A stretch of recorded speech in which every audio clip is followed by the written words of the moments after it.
Everyone, welcome to IAS features kingdom. जैसा कि आप लोग जानते हैं, हम कर रहे थे घटना चक्र आईडीएसटी मैगजीन को, जिसमें हमने अंतर्राष्ट्रीय परिदृश्य से रिलेटेड अब तक 3 लेक्चर को कंप्लीट कर लिया है। यह हमारा अंतर्राष्ट्रीय परिदृश्य से रिलेटेड चौथा और आखिरी लेक्चर होने वाला है, जिसमें हम पढ़ने वाले हैं अंतर्राष्ट्रीय सम्मेलन। तो देखते हैं अंतर्राष्ट्रीय सम्मेलन से रिलेटेड हमारा पहला न्यूज क्या है। जो हमारा पहला न्यूज है वो है नाटो शिखर सम्मेलन 2024। तो नाटो शिखर सम्मेलन 2024 जो था उसका आयोजन कहाँ पे किया गया, उसको वाशिंगटन डीसी अमेरिका में आयोजित किया गया। कब? तो 9 से लेके 11 जुलाई 2024 के मध्य किया गया। ठीक है।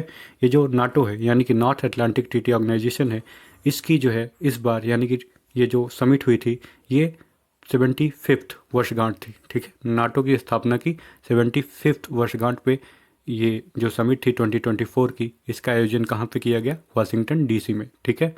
और इम्पॉर्टेंट बात यह है कि नाटो की जो स्थापना हुई थी वह 1949 में वाशिंगटन डीसी में ही हुई थी। ठीक है। तो 1949 में ही नाटो के संस्थापक दस्तावेज यानी कि नाटोज founding document north Atlantic treaty पर भी हस्ताक्षर किए गए थे। ठीक है। ये जो शिखर सम्मेलन था 2024 का नाटो का, उसी में वाशिंगटन समिट डिक्लेरेशन जारी किया गया। ठीक है।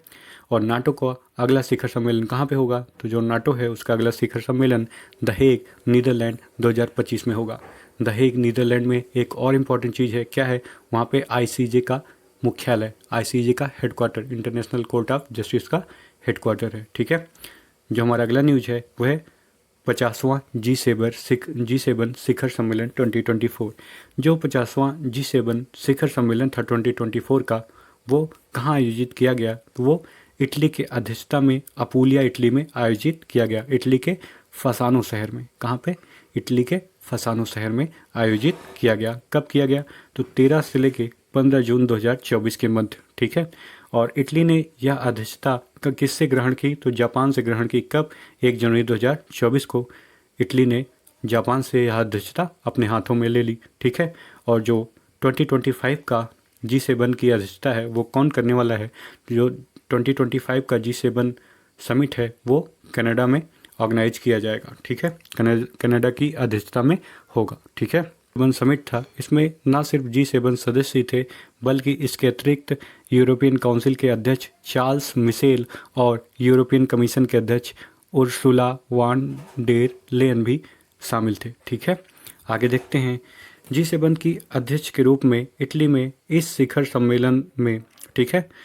इस शिखर सम्मेलन में क्या हुआ? इसी के दौरान कुछ कार्य सत्रों में भाग लेने के लिए अन्य अन्य यानी कि जी7 के अतिरिक्त अन्य राष्ट्रों और अंतर्राष्ट्रीय संगठनों के प्रतिनिधियों को भी आमंत्रित किया गया। ठीक है। ठीक है। आगे देखते हैं। ये जो बात करें इसमें तो टोटल जो है 12 देशों और 5 अंतर्राष्ट्रीय संगठनों ने भाग लिया। कितने? 12 देशों 5 अंतर्राष्ट्रीय संगठनों ने भाग लिया। ठीक है। भारत के अन्य 11 आमंत्रित देशों में अल्जीरिया, अर्जेंटीना, ब्राज़ील, मिस्र, केन्या, मैरिटाना, सऊदी अरेबिया, दक्षिण अफ्रीका, ट्यूनीशिया, तुर्की और यूएई शामिल हैं। ठीक है। भारत ने भी इसमें भाग लिया। तो भारत जो था वो आउटरीच कंट्री के रूप में इसमें आमंत्रित हुआ। आउटरीच कंट्री क्या है? आउटरीच कंट्रीज ऐसे कंट्रीज को बोलते हैं जो कि जी7 में शामिल नहीं है फिर भी भाग ले रहे हैं। ठीक है। कब? तो 50वें समिट में भारत ने आउटरीच कंट्री के रूप में आमंत्रित किया गया। ठीक है। इटली की जो प्रधानमंत्री हैं कौन? Giorgia Meloni. इन्हीं के निमंत्रण पर प्रधानमंत्री नरेंद्र मोदी ने 14 जून 2024 को जी7 के आउटरीच शिखर सम्मेलन, आउटरीच समिट में भाग लिया। ठीक है। आगे देखते हैं हम जी7 के बारे में। ये जो जी7 है इसमें कौन कौन से देश शामिल हैं? तो इसमें USA, United state of America, Canada, UK, France, Italy, Germany और जापान शामिल हैं। ठीक है। इसमें कौन शामिल है? इसमें वो देश शामिल होते हैं जो सर्वाधिक औद्योगिक यानी कि सबसे ज़्यादा इंडस्ट्रियलाइज और विकसित डेवलप्ड कंट्रीज हैं। ठीक, उन्हीं को जी7 कंट्रीज में शामिल किया गया है। आपने देखा ही कौन कौन है? USA, Canada, UK, France, Germany, Italy और जापान। ठीक है। नेक्स्ट जो हमारा न्यूज है वो है 13वां विश्व व्यापार संगठन मंत्री स्तरीय सम्मेलन। जो 13वां वर्ल्ड ट्रेड ऑर्गेनाइजेशन का मंत्री स्तरीय सम्मेलन था उससे रिलेटेड न्यूज है। ठीक है। तो यह 13वां जो मंत्री स्तरीय सम्मेलन था ये कहाँ पे हुआ? तो ये यूएई के अबू धाबी में हुआ। ठीक, कब से कब? तो 26 फरवरी से लेके 2 मार्च 2024 के मध्य यह आयोजित किया गया। कब? 26 फरवरी से लेके 2 मार्च 2024 को। ठीक है, ठीक है। आगे देखते हैं, ये जो सम्मेलन था इसकी अध्यक्षता किसने की? इसकी अध्यक्षता यूएई के विदेश व्यापार राज्य मंत्री, minister of state for foreign trade, कौन? डॉक्टर थानी बिन अहमद अल जाऔदी ने इसका जो है अध्यक्षता किया। ठीक है, ठीक है। आगे देखते हैं, वर्ल्ड ट्रेड ऑर्गेनाइजेशन का जो 12वां मंत्रिस्तरीय सम्मेलन था, अभी तक हमने 13वें की बात की, अब हम 12वें की बात कर लेते हैं। कहाँ पे हुआ था ये? तो ये 2022 में 17 जून 2022, 12 जून से लेकर 17 जून 2022 के मध्य जिनेवा स्विट्जरलैंड में हुआ था। ठीक है, तो 12वां कहाँ पे हुआ था? स्विट्जरलैंड में। 13वां यूएई में हो रहा है। ठीक है, फिर से हम 13वें पे लौट आते हैं। तो इम्पॉर्टेंट बात यह है कि जो 13वां मंत्रिस्तरीय सम्मेलन हुआ डब्ल्यूटीओ का, इसमें 2 अल्प विकसित राष्ट्रों, किसे? 2 लीस्ट डेवलप कंट्रीज कोमोरोस और तिमोर लिस्टे को इसमें शामिल किया गया। ठीक है, तो इस प्रकार डब्ल्यूटीओ में पहले 164 मेंबर थे अब तक। ठीक है, 2 जुड़ जाने के कारण अब डब्ल्यूटीओ में टोटल 166 मेंबर हो गए। ठीक है, ठीक है। और बात करें इससे पहले, क्या 2016 में 2 कंट्रीज, एक अफ़गानिस्तान और लाइबेरिया को जोड़ा गया था। इसके बाद यह लॉन्गेस्ट गैप है, सबसे लंबा अंतराल के बाद अब जो है जाके 2 कंट्रीज को जोड़ा गया। ठीक है, आपने देखा ही कौन कौन, कोमोरोस और तिमोर लिस्टे को जोड़ा गया। ठीक है, नेक्स्ट चलते हैं, जो हमारा अगला न्यूज है वो है CMS COP14। CMS क्या है? Conservation of migratory species. इसका जो है COP14, इसे हम बोन कन्वेंशन के भी नाम से जानते हैं। ठीक है, आप लोगों ने इन्वायरमेंट में पढ़ा ही होगा बोन कन्वेंशन। ठीक, ये जो CMS से रिलेटेड COP14 है, इसका जो आयोजन है वो कहाँ पे किया गया? इसका जो आयोजन था वो उज्बेकिस्तान के समरकंद में किया गया। ठीक है, ठीक है। यह वन्य जीवों की प्रवासी प्रजातियों के संरक्षण से रिलेटेड एक कन्वेंशन है। ठीक है, तो इसका जो 14वां सम्मेलन था वो कहाँ पे किया गया? तो उज्बेकिस्तान के समरकंद में। ठीक, और इसकी खास बात ये रही कि ये जो समिट थी ये मध्य एशिया में आयोजित होने वाली पहली कॉन्फ्रेंस ऑफ पार्टीज थी। यानी कि आज से पहले कोई भी समिट CMS की मध्य एशिया में आयोजित नहीं हुई थी, या पहली समिट थी जो कि मध्य एशिया में आयोजित हुई। ठीक है, ये जो बैठक था इसका उद्घाटन जो है उज्बेकिस्तान के प्रधानमंत्री अब्दुल्ला अरीपोव द्वारा किया गया। ठीक है, CMS COP14 का आयोजन का स्लोगन क्या था? इसका जो स्लोगन था बहुत ही प्यारा था। वो स्लोगन क्या है? नेचर नोज नो बाउंड्रीज, यानी कि नेचर कोई भी बाउंड्रीज को नहीं जानता, यानी कि प्रकृति की कोई भी सीमा नहीं है। ठीक है, अब हम बात करते हैं CMS के COP13 की। ठीक, तो 13 भी देख लेते हैं कहाँ पे हुआ था। जो COP13 था वो हमारे इंडिया के गुजरात के गांधीनगर में हुआ था। ठीक है, उस टाइम इसका थीम क्या था? उस टाइम इसका थीम था migratory species connect the planet and together we welcome them home. ठीक है, आगे देखते हैं, ये जो बैठक थी इसी के दौरान विश्व की पहली प्रवासी प्रजाति रिपोर्ट, कौन? State of the world's migratory species को लॉन्च किया गया। तो विश्व की पहली प्रवासी प्रजाति रिपोर्ट किसे?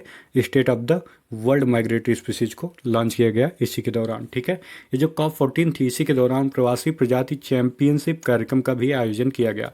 इसके तहत 9 चैंपियनों को मान्यता दी गई। 9 चैंपियन मतलब 9 देश और एजेंसीज या ऑर्गेनाइजेशन। तो देखते हैं कौन कौन से। ये जो प्रवासी प्रजाति हेतु चैंपियनशिप घोषित किए जाने वाले, इसमें कौन कौन शामिल है? इसमें उज्बेकिस्तान, जहाँ पे हमारा CMS COP14 का आयोजन हुआ है, और मोनाको।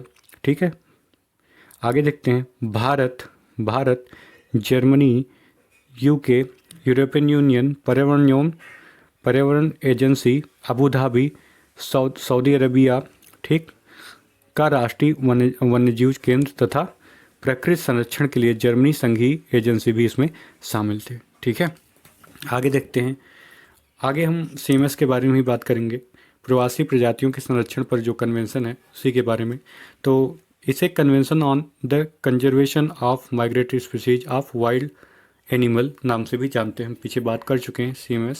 ठीक है, ये जो है किसकी पहल है? तो यह जो है ये UNEP United Nation environment programme के तहत एक पर्यावरण संधि है, जिसे हम बॉन कन्वेंशन के नाम से भी जानते हैं। ठीक है, ठीक है, आगे देखते हैं, ये साइन कब हुआ था इस पर? तो 1979 में ये हस्ताक्षरित हुआ था तथा 1983 में इसे लागू किया गया था। ठीक है, तो यूपीपीसीएस में इसी टाइप के क्वेश्चन आते हैं अक्सर कि ये जो सीएमएस है इसे कब हस्ताक्षरित किया गया था, तो ये 1979 में, और लागू कब हुआ तो 1983 में। ठीक है, आगे देखते हैं, क्या भारत 1983 में इस कन्वेंशन का एक पक्षकार था? तो जी हाँ, भारत जो है वर्ष 1983 में सीएमएस का एक पक्षकार था। ठीक है, आगे देखते हैं, जो हमारा अगला न्यूज है वो है 19th नाम शिखर सम्मेलन, 19th नाम शिखर समिट। ठीक है, ये जो सम्मेलन है ये कहाँ पे हुआ? ये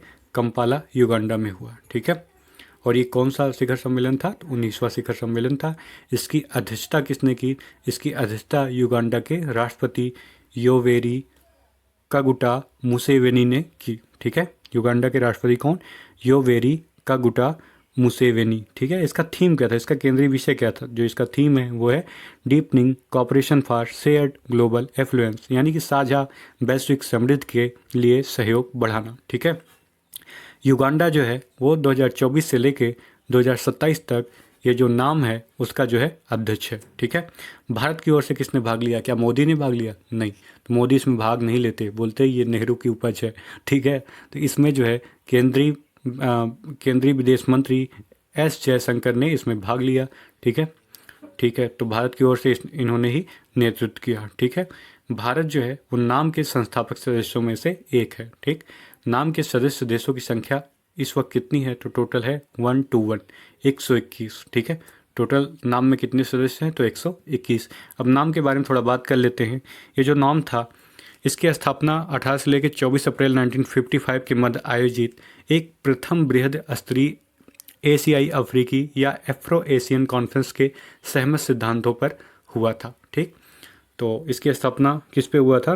तो प्रथम बृहद स्तरीय एशिया अफ्रीकी या कहें एफ्रो एशियन कॉन्फ्रेंस के सहमत सिद्धांतों पर हुआ था। ठीक है, इसे पॉपुलरली बांगडुंग कॉन्फ्रेंस के नाम से भी जाना जाता है। ठीक है, ठीक है, और ये जो कॉन्फ्रेंस है ये कहाँ पे हुआ था? इसका आयोजन जो है वांगडुंग इंडोनेशिया में ही संपन्न होने के कारण इसे वांडुंग कॉन्फ्रेंस की संज्ञा दी जाती है। ठीक है, आगे देखते हैं, वांडुंग कॉन्फ्रेंस के सहमत सिद्धांतों के आधार पर ये जो नाम था, इस आंदोलन को वर्ष 1961 में बेलग्रेड यानी कि तत्कालीन यूगोस्लाविया में प्रथम शिखर समिट में ऑफिशियल रूप से स्थापित किया गया था। ठीक, कब? 1961 बेलग्रेड में। ठीक है, ये जो प्रथम शिखर सम्मेलन में भारत सहित टोटल कितने देश शामिल थे? तो भारत सहित टोटल जो है 25 देश इसमें शामिल थे। जो हमारा अगला न्यूज है वो है COP28। COP28 संयुक्त राष्ट्र जलवायु परिवर्तन शिखर सम्मेलन 2023। ठीक, तो United nation climate change conference 2023 से रिलेटेड है। ठीक है, तो इसका आयोजन कहाँ पे हुआ? तो दुबई में हुआ। ठीक, ये United nation climate change conference का कौन सा समिट था, कौन सा कॉप था? तो ये COP28 था। ठीक है, और बात करें ऑफिशियल रूप से तो यह UNFCCC यानी कि United nation framework on convention on climate change के पक्षकारों के सम्मेलन का 28वां सत्र था। ठीक है, आगे देखते हैं, सुल्तान अहमद अल जावेर को इसकी अध्यक्षता सौंपी गई। किसे? सुल्तान अहमद अल जावेर को COP28 की अध्यक्षता सौंपी गई। ठीक, COP28 ऐतिहासिक रहा। क्यों ऐतिहासिक रहा? क्योंकि ये जो पेरिस समझौता था, ठीक, जो पेरिस समझौता था उसके तहत जलवायु परिवर्तन को संबोधित करने के लिए जो वैश्विक प्रयास हुए थे उसके प्रथम वैश्विक स्टॉक टेक पर सहमत बनी। ठीक, ग्लोबल स्टॉक टेक पर सहमत बनी। अब ये वैश्विक स्टॉक टेक क्या है? यह एक ऐसी प्रक्रिया है जो देशों हितधारकों को पेरिस जलवायु परिवर्तन समझौते के लक्ष्यों को प्राप्त करने की दिशा में उनकी सामूहिक प्रगति के आकलन में सक्षम बनाती है। ठीक है, आगे बात करें तो वैश्विक ग्रीन हाउस गैस उत्सर्जन यानी ग्लोबल ग्रीन हाउस इमिशन में वर्ष 2019 के स्तरों की तुलना में, किसकी तुलना में? 2019 की स्तरों की तुलना में 2030 तक 43% की कटौती करना, यानी 43% इनका जो एमिशन है उसको रिड्यूस करना, ताकि जो ग्लोबल वार्मिंग है ना वो 1.5 तक ही सीमित किया जा सके। ठीक है, ऐसा पेरिस क्लाइमेट में पेरिस समिट में बात हुआ था। ठीक है, आगे देखते हैं, वर्ष 2030 तक, कब तक? 2030 तक नवीकरण ऊर्जा की वैश्विक क्षमता को तिगुना करने के योगदान हेतु सभी देशों में सर्वसम्मत समझौता करने का आह्वान किया गया है। ठीक है, आगे देखते हैं।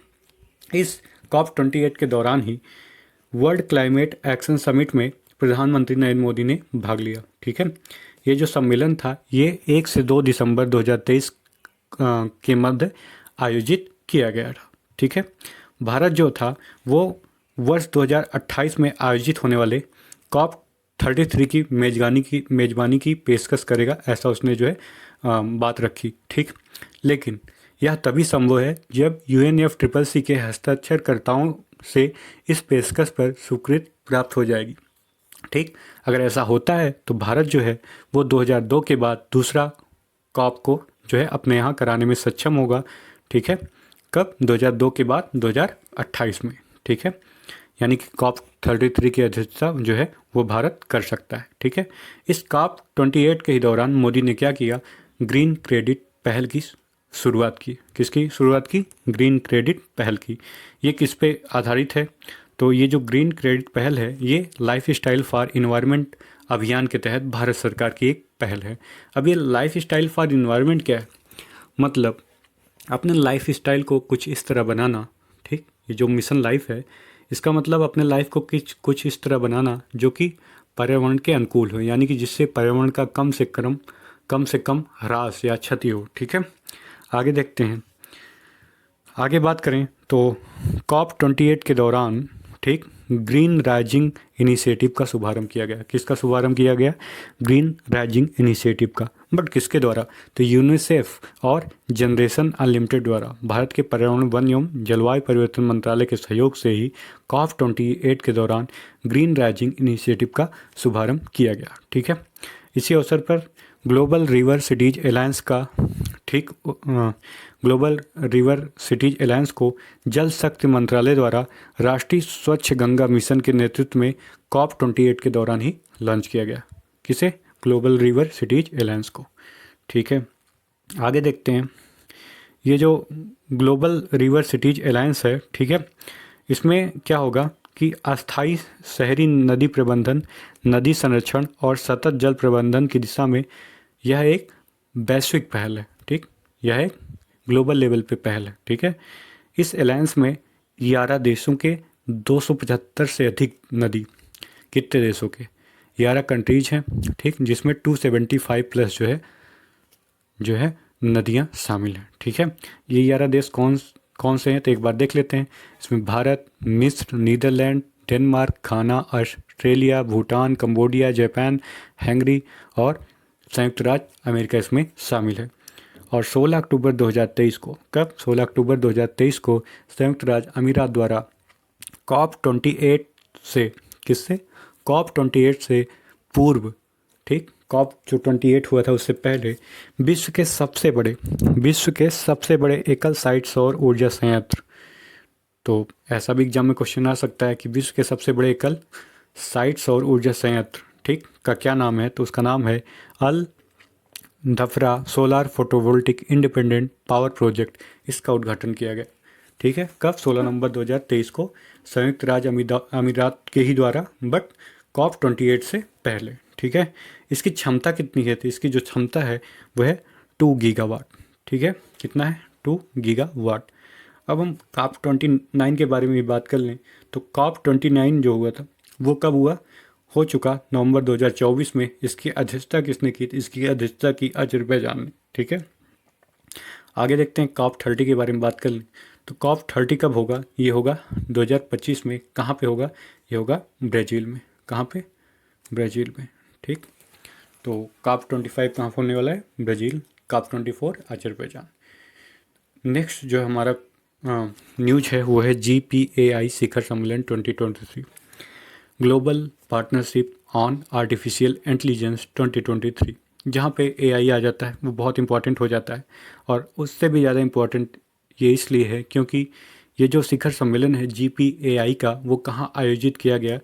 ये दिसंबर 2023 में भारत मंडपम नई दिल्ली में आयोजित किया गया। ठीक है, और जो भारत है वो 2023 से लेकर 2024 की अवधि के लिए GPAI परिषद का अध्यक्ष है, लीड चेयर है। ठीक है, इस सम्मेलन के दौरान GPAI पर नई दिल्ली घोषणा पत्र को अडॉप्ट किया गया। ठीक है, या अंगीकृत किया गया।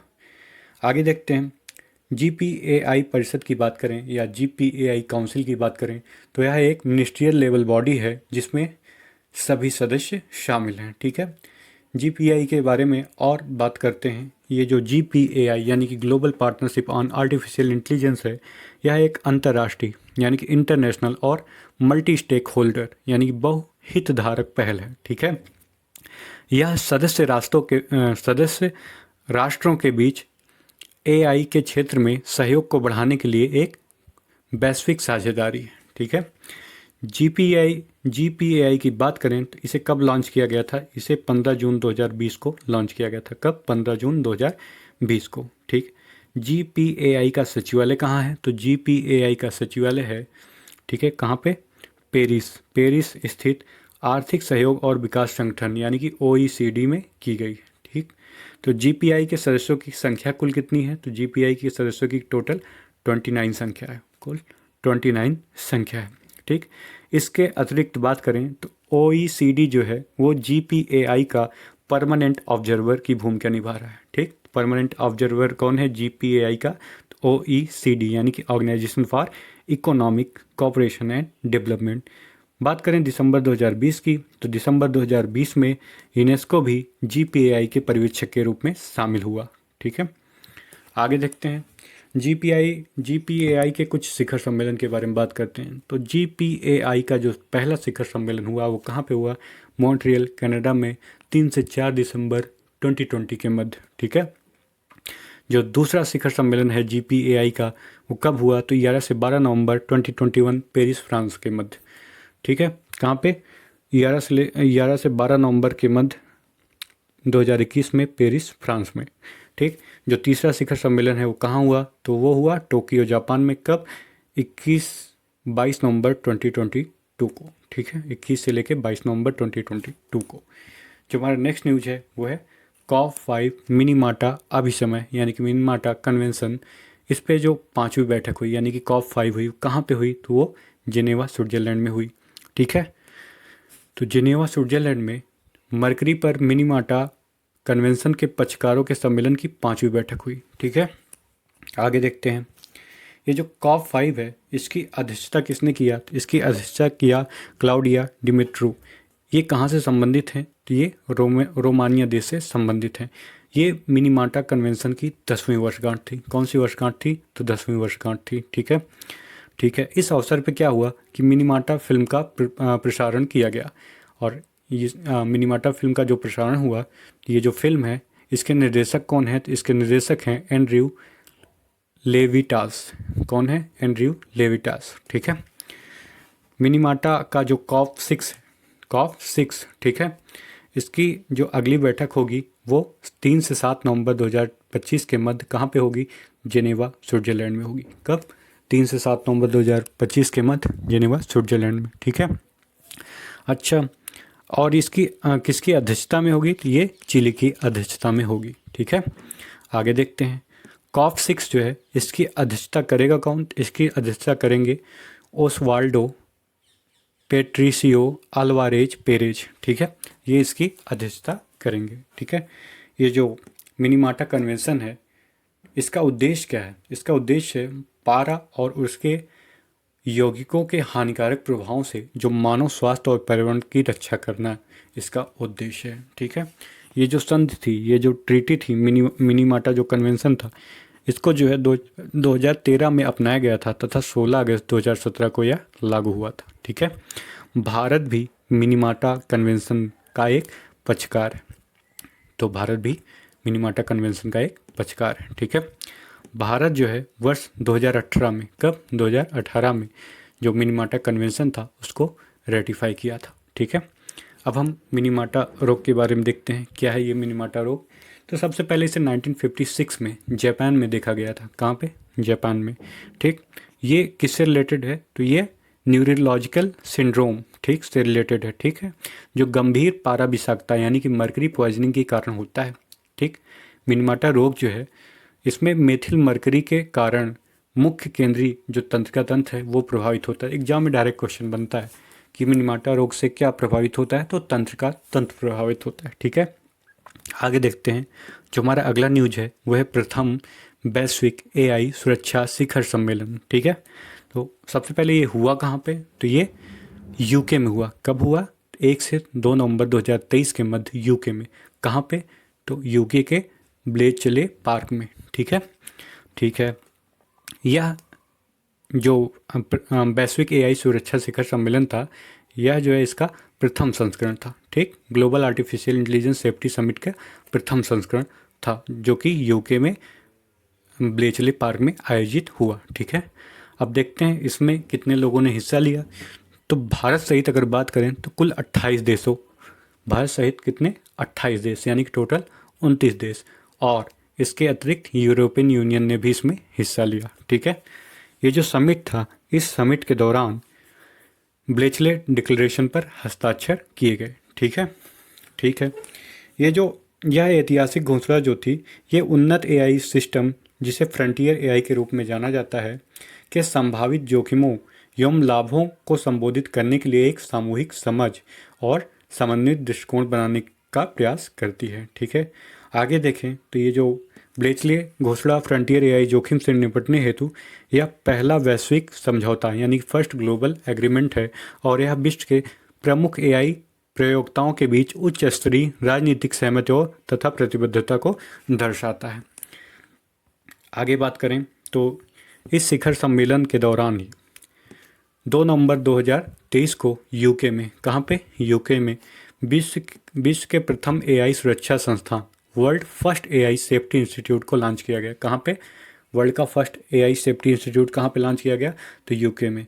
ठीक, कब, 2 नवंबर 2023 के दौरान। ठीक है, आगे देखते हैं। ये जो संस्थान है, ये एआई के उभरते हुए प्रकारों की सुरक्षा का परीक्षण करेगा। ठीक है, आगे बात करें तो कोलोसस, जिसे विश्व का पहला इलेक्ट्रॉनिक प्रोग्राम योग्य कंप्यूटर माना जाता है, ठीक, उसका उपयोग यूके के बर्किंघम शायर स्थित ब्लेचले पार्क में द्वितीय विश्व युद्ध के दौरान हिटलर और उनके जनरलों के बीच लॉरेंज कूटलेखित संदेशों यानी कि लॉरेंज इनक्रिप्टेड मैसेज को पढ़ने के लिए या डिसाइफर करने के लिए किया गया था। ठीक है, आगे देखें तो इस शिखर सम्मेलन में भारत की ओर से, किसकी ओर से, भारत की ओर से इलेक्ट्रॉनिक्स और सूचना प्रौद्योगिकी मंत्रालय के तत्कालीन राज्य मंत्री राजीव चंद्रशेखर ने हिस्सा लिया था। ठीक है, आगे बात करें तो भारत ने इस शिखर सम्मेलन में शामिल राष्ट्रों को भारत की अध्यक्षता में आयोजित आर्टिफिशियल इंटेलिजेंस पर वैश्विक जो साझेदारी हुई GPAI का भारत मंडपम नई दिल्ली में, उसमें जो है आमंत्रित किया था। ठीक है, ठीक है, आगे देखते हैं। ज्ञातव्य कि भारत 12 से 14 दिसंबर 2023 के मध्य GPAI शिखर सम्मेलन 2023 का आयोजन किया था। कहाँ पे, भारत मंडपम नई दिल्ली में। ठीक है, आर्टिफिशियल इंटेलिजेंस सुरक्षा शिखर सम्मेलन के अगले संस्करण की मेजबानी कौन करेगा, तो अगले संस्करण की मेजबानी करेगा फ्रांस। ठीक है, आगे देखें। जो हमारा अगला न्यूज है वह है 3 बेसिन समिट या ब्राज़ाविले समिट। ठीक है, अब क्या है ये ब्राज़ाविले समिट या 3 बेसिन समिट, तो बात करें अफ्रीकी देश रिपब्लिक ऑफ कांगो की, ठीक, कांगो गणराज्य की, उसकी राजधानी है ब्राज़ाविले। ठीक, उसमें 26 से लेकर 28 अक्टूबर 2023 के मध्य 3 बेसिन समिट, ठीक, 3 बेसिन समिट कहें या कहें ब्राज़ाविले समिट, उसके दूसरे संस्करण का आयोजन किया गया था। ठीक है, ये जो 3 बेसिन समिट है, इसका जो प्रथम संस्करण था वो कब आयोजित किया गया था, उसे 2011 में कांगो गणराज्य की राजधानी ब्राज़ाविले में ही किया गया था, यानी कि पहला भी वहीं, दूसरा भी यहीं। ठीक है, अब देखते हैं इसका थीम क्या है। ठीक है, इसका जो थीम है वो है एक collective commitment for the sustainable future. ठीक है, collective commitment for the sustainable future. ठीक है, अब इसकी अध्यक्षता किसने किया, इसकी अध्यक्षता आप लोग को पता ही, कांगो गणराज्य के राष्ट्रपति डेनिस सैसो नगेसो ने किया। ठीक, कौन, डेनिस सैसो नगेसो ने किया। ठीक है, आगे बात करें तो यूनाइटेड नेशन यानी कि संयुक्त राष्ट्र और अफ्रीकन यूनियन के तत्वावधान में आयोजित इस शिखर सम्मेलन में विश्व के विभिन्न राष्ट्रों व संस्थाओं के प्रतिनिधि शामिल हुए थे। बात करें भारत की ओर से कौन शामिल हुआ था, तो भारत की ओर से देखते हैं, भारत के तत्कालीन विदेश राज्य मंत्री वी मुरलीधरन ने इसमें हिस्सा लिया था। कौन? वी मुरलीधरन, नाम इंपॉर्टेंट है, याद रखना है। ठीक है, अब हम 3 बेसिन समिट के बारे में देखते हैं। ठीक है, सबसे पहले देखते हैं ये क्या है, अर्थ, ये क्या है, इक्वेटर। ठीक, इसके ऊपर ट्रॉपिक ऑफ कैंसर, ठीक, इसके नीचे ट्रॉपिक ऑफ कैप्रिकॉन। ठीक है, तो ये जो हिस्सा है इस पे सबसे ज़्यादा इंसुलेशन आता है, यानी कि सबसे ज़्यादा सूर्य की किरणें पड़ती है। सन यहाँ यहाँ यहाँ, ठीक, इन्हीं तीनों जगह पे आता जाता रहता है, इसके बियॉन्ड तो जाएगा नहीं। यानी कि यहाँ पे सबसे ज़्यादा इंसोलेशन पड़ता है, सबसे ज़्यादा सनलाइट पड़ती है।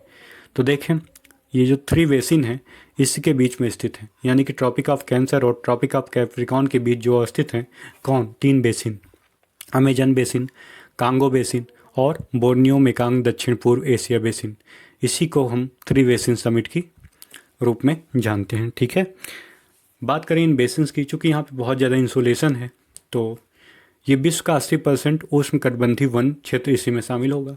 लगभग 2/3 जो है जैव विविधता जो है इन्हीं 3 बेसिन में शामिल है। तो इन्हीं के संरक्षण के लिए ये जो है मेन रूप से ये जो है समिट लाई गई।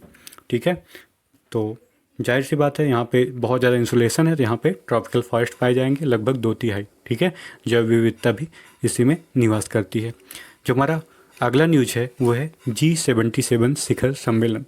ठीक है, तो 15 से 16 सितंबर 2023 को, कब?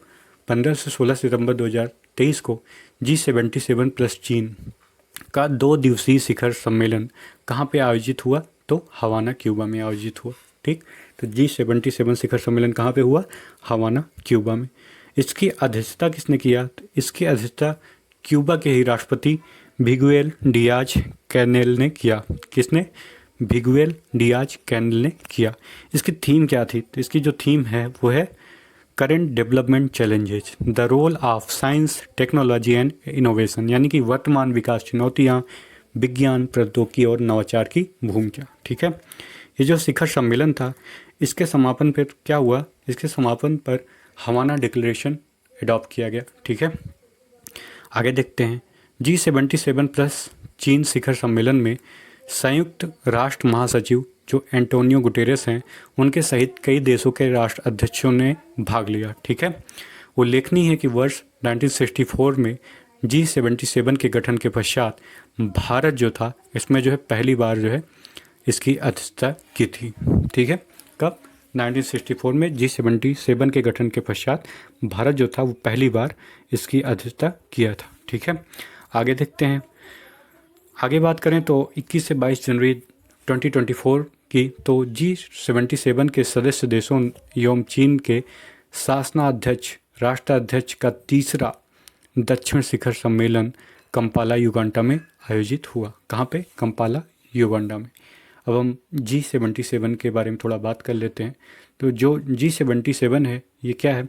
ये 77 कंट्रीज का एक ग्रुप है जो कि 15 जून 1964 को 77 विकासशील देशों द्वारा की गई थी। ठीक है, विकासशील देशों द्वारा, यानी कि डेवलपिंग कंट्रीज द्वारा। आगे देखते हैं। G77 संयुक्त राष्ट्र में विकासशील देशों का सबसे बड़ा अंतर सरकारी संगठन है। ठीक, इंटर गवर्नमेंटल ऑर्गेनाइजेशन है। क्या भारत इसमें शामिल है? तो बिल्कुल, भारत G77 के सदस्यों में शामिल है। ठीक है, आगे देखते हैं। जो हमारा अगला न्यूज है वो है 18th G20 शिखर सम्मेलन 2023। ठीक है, तो ये कब हुआ था? तो ये सितंबर 2023 में कहाँ पे हुआ? भारत मंडपम प्रगति मैदान में हुआ था, नई दिल्ली के। ठीक है, यह भारत द्वारा आयोजित किया गया प्रथम G20 शिखर सम्मेलन था। ठीक है, आगे बात करें तो ये जो G20 शिखर सम्मेलन था ये भारत के लगभग 60 शहरों में हुआ। ठीक है, इसमें लगभग 200 बैठकें आयोजित की गई। ठीक, और 1 लाख से अधिक प्रतिभागियों ने इसमें भाग लिया। ठीक है, आगे बात करें तो उत्तर प्रदेश में कहाँ कहाँ पे हुआ? ठीक, तो उत्तर प्रदेश में लखनऊ, वाराणसी, आगरा और ग्रेटर नोएडा में इसका आयोजन किया गया। ठीक है, पिछली बार भी एग्जाम में क्वेश्चन बन के आया था। ठीक है, तो कौन कौन से? उत्तर प्रदेश के लखनऊ, वाराणसी, आगरा और ग्रेटर नोएडा। इस बार भी ये इम्पॉर्टेंट ही है। ठीक है, आगे देखते हैं। आगे बात करें तो जो G20 शिखर सम्मेलन 2020 था 2023 था, इससे संबंधित आयोजन हेतु भारत ने अमिताभ कांत को G20 का शेरपा एवं हर्षवर्धन श्रृंगला को मुख्य समन्वय यानी कि चीफ कोऑर्डिनेटर नियुक्त किया था। ठीक है, भारत ने अपनी G20 अध्यक्षता के दौरान जो आतिथ्य देश थे यानी गेस्ट कंट्रीज थे उसके रूप में किसे आमंत्रित किया, तो बांग्लादेश, मिस्र, Mauritius, Netherland, Nigeria, Oman, Singapore, Spain और यूएई को आमंत्रित किया था। ठीक है, आगे देखते हैं 18वें G20 शिखर सम्मेलन के प्रमुख परिणाम जो आउटकम थे उसके रूप में सदस्य देशों द्वारा सर्वसम्मत थे यानी कि कंसेंसस से G20 नई दिल्ली लीडर्स घोषणा पत्र यानी कि G20 new Delhi leaders declaration को अंगीकृत किया। ठीक है, आगे बात करें तो अफ्रीकी यूनियन को भारत ने जो है G20 का अस्थायी सदस्य नियुक्त किया। ठीक है, ये जो G20 समिट हुआ दिल्ली में, इसी में भारत ने क्या किया कि जो अफ्रीकन यूनियन है उसको G20 का परमानेंट मेंबर बना दिया। ठीक है, अगर बात करें यूरोपीय यूनियन के बाद G20 में शामिल होने वाला यह कौन सा ब्लॉक है, तो यह दूसरा रीजनल ब्लॉक है। ठीक है, आगे देखते हैं। ठीक है, आगे बात करें तो वर्ष 1999 में G20 की स्थापना के बाद यह पहला अवसर था जब इस समूह की सदस्यता का विस्तार किया गया। ठीक है, यानी कि 1999 के जो G20 की स्थापना हुई थी उसके बाद यह पहला अवसर था जब किसी यूनियन को इसमें शामिल किया गया। ठीक है, आगे देखें। इसी G20 के दौरान वैश्विक जैव ईंधन गठबंधन का शुभारंभ किया गया यानी कि ग्लोबल बायोफ्यूल अलायंस का जो है शुभारंभ किया गया। किसने किया? नरेंद्र मोदी ने किया। ठीक है, नरेंद्र मोदी ने Singapore, Bangladesh, Italy, America, Brazil, Argentina, Mauritius तथा यूएई के नेताओं के साथ मिलकर ग्लोबल बायोफ्यूल अलायंस का शुभारंभ किया। ठीक है, और ग्लोबल बायोफ्यूल अलायंस जो है G20 की अध्यक्षता के रूप में भारत की एक पहल है। ठीक है, किसकी पहल है? भारत की एक पहल है। नेक्स्ट देखते हैं, इसी के दौरान ये जो G20 समिट हुआ था, इसी के दौरान भारत मध्य पूर्व यूरोप आर्थिक गलियारे के बारे में भी बात की गई।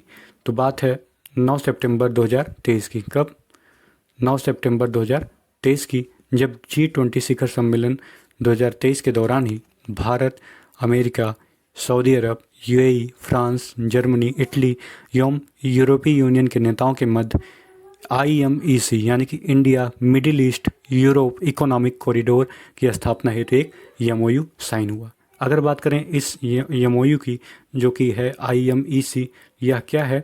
तो ये जो IMEC है यानी कि Indian middle east Europe economic corridor है, ये जो चाइना का बेल्ट एंड रोड इनिशिएटिव है इसके काउंटर के रूप में इसे देखा जा रहा है। ठीक है, IMEC जो है वो एशिया, अरब की खाड़ी एवं यूरोप के मध्य विस्तारित कनेक्टिविटी एवं आर्थिक एकीकरण के माध्यम से आर्थिक विकास को प्रोत्साहित करेगा। ठीक है, आगे देखते हैं। 18वें G20 शिखर सम्मेलन के समापन के अवसर पर प्रधानमंत्री नरेंद्र मोदी ने क्या किया कि ब्राज़ील के जो राष्ट्रपति हैं, कौन? लुइज इनासियो लूला डी सिल्वा, ठीक, इनकी अध्यक्षता का गेवल सौंप दिया। ठीक है, तो किसको सौंप दिया? G20 में प्रधानमंत्री नरेंद्र मोदी ने। अगली जो अध्यक्षता है तो ब्राज़ील के राष्ट्रपति लुइज इनासियो लूला डी सिल्वा को। ठीक है, तो G20 शिखर सम्मेलन जो है 19th यानी कि 19वां G20 शिखर सम्मेलन कहाँ पे होगा? तो कहाँ पे होगा? रियो डी जनेरियो में। कहाँ पे? रियो डी जनेरियो, ब्राज़ील में। ठीक है, भारत की G20 अध्यक्षता, जो भारत ने 18वां G20 की अध्यक्षता की, उसका थीम क्या था? उसकी थीम थी वसुधैव कुटुंबकम यानी कि one earth one family one future. ठीक है, इसकी थीम क्या थी? One earth one family one future. ठीक है, आगे देखें। अगर लोगों की बात करें तो इसका जो लोगो था वो राष्ट्रीय ध्वज के जो रंग हैं, सैफ्रॉन, ठीक, ग्रीन और ब्लू और सफ़ेद यानी कि वाइट, इससे प्रभावित था। ठीक है, आगे देखें। इस लोगों में भारत के राष्ट्रीय पुष्प कमल के साथ अर्थ को दर्शाया गया है, जो कि चुनौतियों के बीच विकास को प्रदर्शित करता है। ठीक है, आगे बात करें तो G20 लोगों के नीचे देवनागरी लिपि में भारत लिखा हुआ है, ठीक है, भारत लिखा हुआ है। तो हमारा नेक्स्ट टॉपिक है वो है अंतर्राष्ट्रीय निर्वाचन से संबंधित।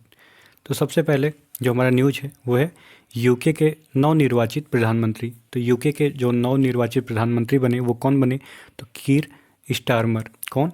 कीर स्टारमर जो है यूके के नवनिर्वाचित प्रधानमंत्री बने। ये किस पार्टी से बिलोंग करते हैं, तो ये लेबर पार्टी से बिलोंग करते हैं, ठीक है, ठीक है।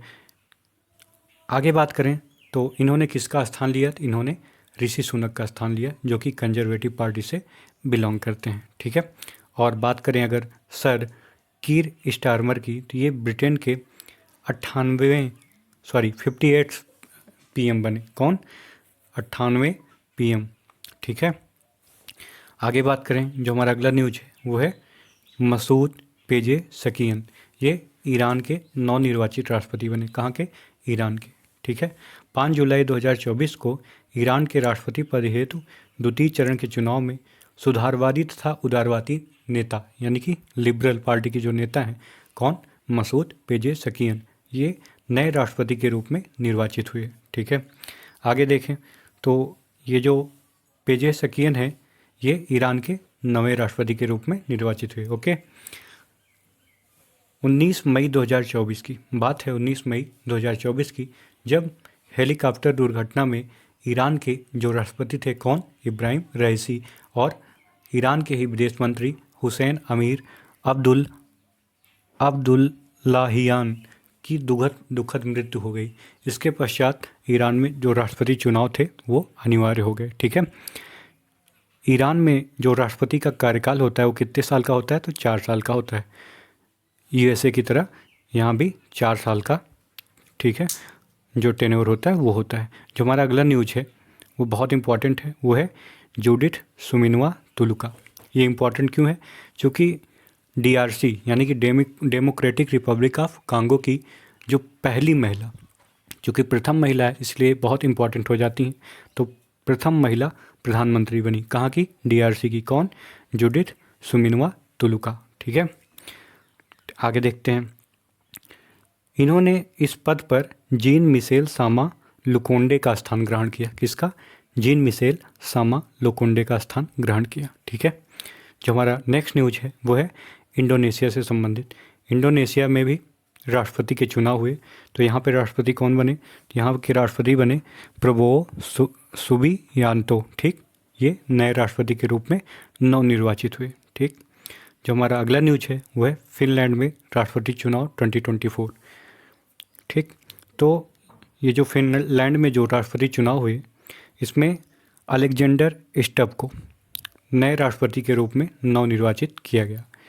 जो हमारा नेक्स्ट न्यूज है वो पोलैंड के प्रधानमंत्री से रिलेटेड है। तो पोलैंड के प्रधानमंत्री कौन बने? तो पोलैंड के प्रधानमंत्री बने डोनाल्ड टस्क। कौन? डोनाल्ड टस्क, ठीक है। पोलैंड में 8 वर्षों से सत्तारूढ़ पार्टी जो थी लॉ एंड जस्टिस पार्टी के नेतृत्व वाले गठबंधन को इस चुनाव में पराजय का सामना करना पड़ा, ठीक है। आगे देखते हैं, बात करें डोनाल्ड टस्क की, तो ये जो डोनाल्ड टस्क हैं ये 14 से लेके 2019 तक 2014 से लेके 2019 तक यूरोपीय काउंसिल के अध्यक्ष भी रह चुके हैं, ठीक है। जो अगला न्यूज है वो है क्रिस्टोफर मार्क लक्सन के बारे में। ये कौन है? ये न्यूजीलैंड के नए प्रधानमंत्री, ठीक है। तो न्यूजीलैंड के नए प्रधानमंत्री के रूप में कौन चुने गए? तो क्रिस्टोफर मार्क लक्सन को न्यूजीलैंड के नए प्रधानमंत्री के रूप में चुना गया, ठीक है।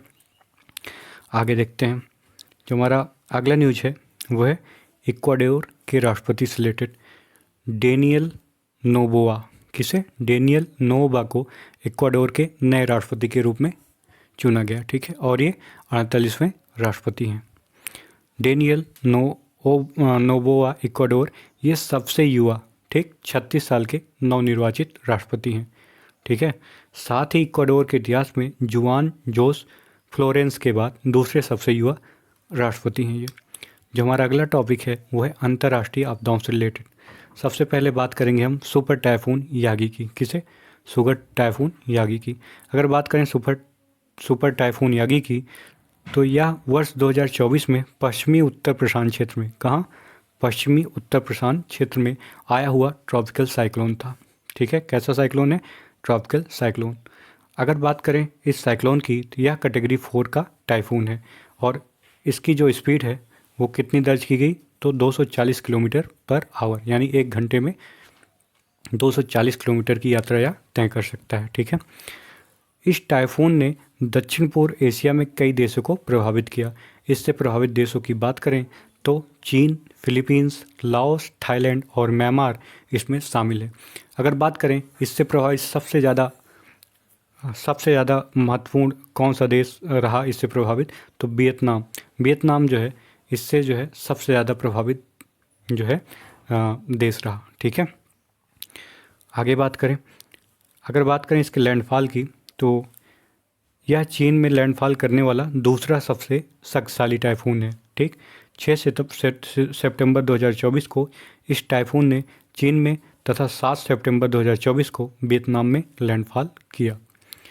ठीक है, जापानी भाषा में यागी का अर्थ है बकरी, गोट। ठीक है, या मकर राशि। 15 सितंबर 2024 को भारत ने टाइफून यागी से प्रभावित देशों को मानवीय सहायता प्रदान करने के लिए एक ऑपरेशन चलाया। कौन सा ऑपरेशन? ऑपरेशन सद्भाव। तो भारत की तरफ से टाइफून यागी से प्रभावित जो देश थे उनको मानवीय सहायता जो प्रदान करने के लिए एक ऑपरेशन चलाया। कौन सा ऑपरेशन? ऑपरेशन सद्भाव। ठीक, इस ऑपरेशन के तहत भारत ने क्या किया? भारत ने $1 मिलियन मूल्य की मानवीय राहत सहायता वियतनाम को प्रदान की। ठीक है, जो हमारा नेक्स्ट न्यूज़ है वो है गंभीर चक्रवाती तूफान रेमल के बारे में। किसके बारे में? रेमल क्या है?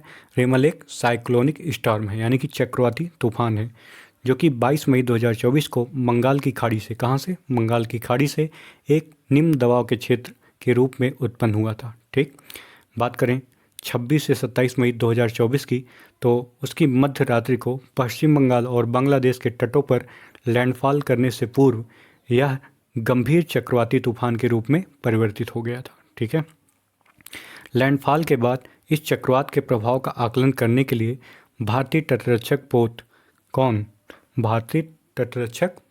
पोत वरद को पारादीप से रवाना किया गया था। रेमल का क्या अर्थ है? रेमल का अरबी भाषा में बात करें तो इसका अर्थ है सैंड, यानी कि बालू। और ये जो नाम रेमल है ये किसके द्वारा दिया गया था? तो ये ओमान के द्वारा दिया गया था। इस तरह से हमारा इंटरनेशनल अफेयर्स जो है कंप्लीट होता है। ठीक है, धन्यवाद।